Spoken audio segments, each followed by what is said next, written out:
कि म्यांमार में 7.7 तीव्रता का भूकंप आया और करीब 60 घंटे बाद मलबे से 4 और लोगों को निकाला गया है। भारी तबाही म्यांमार में इस भूकंप ने मचाई है और इस भूकंप की चपेट में थाईलैंड भी आया है।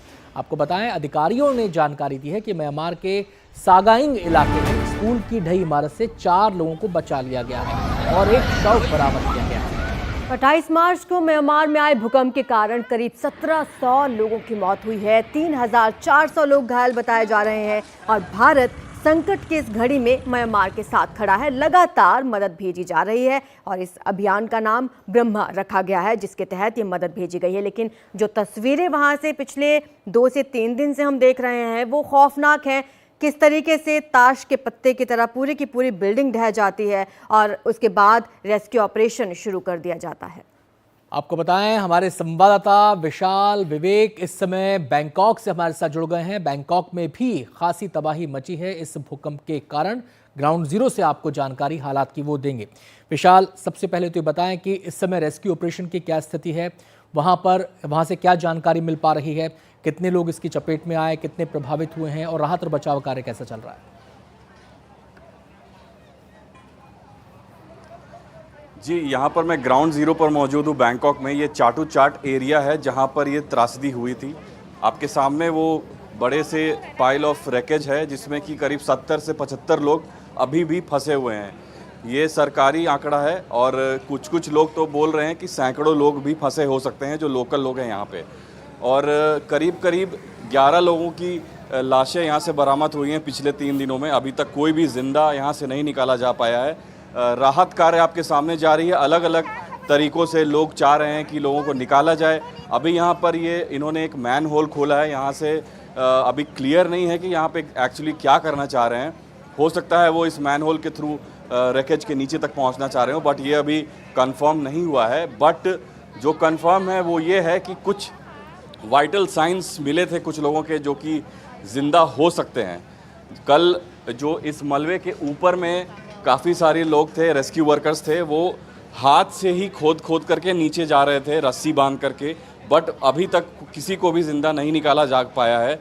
और नीचे का जो एरिया है वहाँ पर क्रेन्स जो है बड़े, मैं कैमरा पर्सन रोहित से दरख्वास्त करूँगा कि वो दिखाएं। जो ये बड़े क्रेन्स लगे हुए हैं, ये नीचे खुदाई लगातार कर रहे हैं पिछले 3 दिनों से। 3 दिन ऑलमोस्ट हो चुके हैं इस त्रासदी के और करीब 15 क्रेन पूरे 3 दिनों से लगे हुए हैं और चाह रहे हैं कि लोगों तक पहुंच पाएँ। अलग अलग तकनीक को यूज़ किया गया है, ड्रोन्स को, अमेरिकी ड्रोन्स को यूज़ किया गया है, काफ़ी रोबोट्स को यूज़ किया गया है।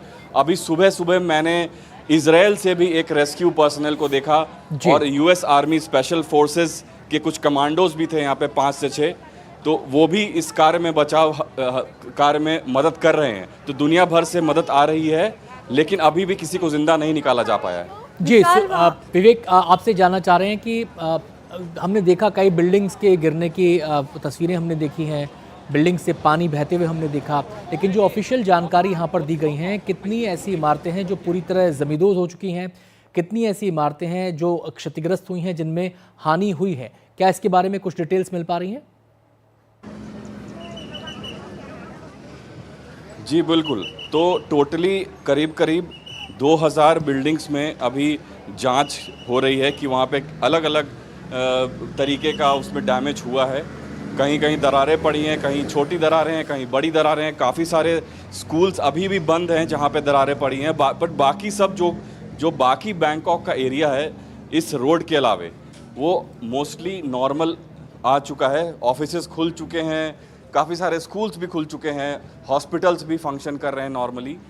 बट इस रोड में सिनेरियो बिल्कुल ही अलग है। आप चारों तरफ देख सकते हैं कि सिर्फ बचाव कार्य का ही काम चल रहा है। चारों तरफ वॉलंटियर्स हैं, रेस्क्यू वर्कर्स हैं, मीडिया है पूरी दुनिया से इधर, और अलग अलग देश मिल करके लोगों को बचाना चाह रहे हैं। और जहाँ तक बिल्डिंग्स का सवाल है, टोटल जैसा कि मैंने बताया 2000 बिल्डिंग्स। जी, अपनी बात पूरी करें आप। हाँ, तो करीब 2000 बिल्डिंग्स में जांच चल रही है और सरकारी आंकड़े बताते हैं कि 9500 बिल्डिंग्स के ओनर्स को बोला गया है कि वो बहुत अच्छी तरह से जानकारी करें ताकि लोगों पे खतरा जो आगे हो सकता है वो ना रहे।